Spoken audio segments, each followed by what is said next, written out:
بسم اللہ الرحمن الرحیم۔ السلام علیکم ورحمۃ اللہ وبرکاتہ۔ آج ایک اہم ایسے موضوع پر گفتگو کرنے جا رہے ہیں جو ہم سب سے جڑا ہوا ہے، ایک ایسا موضوع جسے نظر انداز کرنا خود اپنے آپ کو دھوکہ دینے کے مترادف ہے۔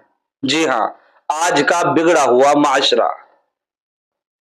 یہ وہ معاشرہ ہے جہاں سچ بولنے والے کم اور جھوٹ گھڑنے والے زیادہ ہیں، جہاں اخلاقیات کتابوں میں قید ہو چکی ہے اور کردار کی عظمت محض قصے اور کہانی بن چکے ہیں۔ کیا کبھی ہم نے سوچا ہے کہ ہمارا معاشرہ آخر بگڑا کیوں؟ کیوں ہمارے بچے بڑوں کا ادب نہیں کرتے؟ کیوں ماں باپ اپنی اولاد سے خوف زدہ ہیں؟ کیوں انصاف بک رہا ہے؟ کیوں عزت نیلام ہو رہی ہے؟ کیوں ہم سب صرف میں اور میرا کے گرد گھومتے ہیں؟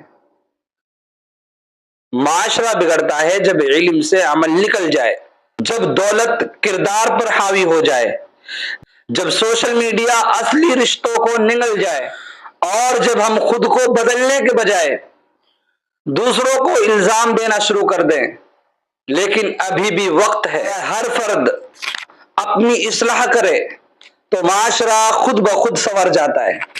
اگر ہم سچ بولیں، عدل کریں، دوسروں کا خیال رکھیں تو ہم صرف اچھے مسلمان ہی نہیں بلکہ بہترین انسان بھی بن سکتے ہیں۔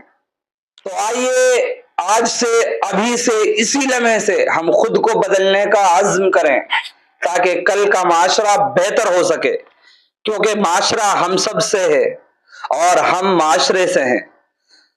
آپ سے گزارش ہے اس ویڈیو کو اپنے دوستوں کے ساتھ، اپنے احباب کے ساتھ ضرور شیئر کریں اور کمنٹ میں ایک دعائیہ جملہ ضرور لکھیں۔ السلام علیکم ورحمۃ اللہ وبرکاتہ۔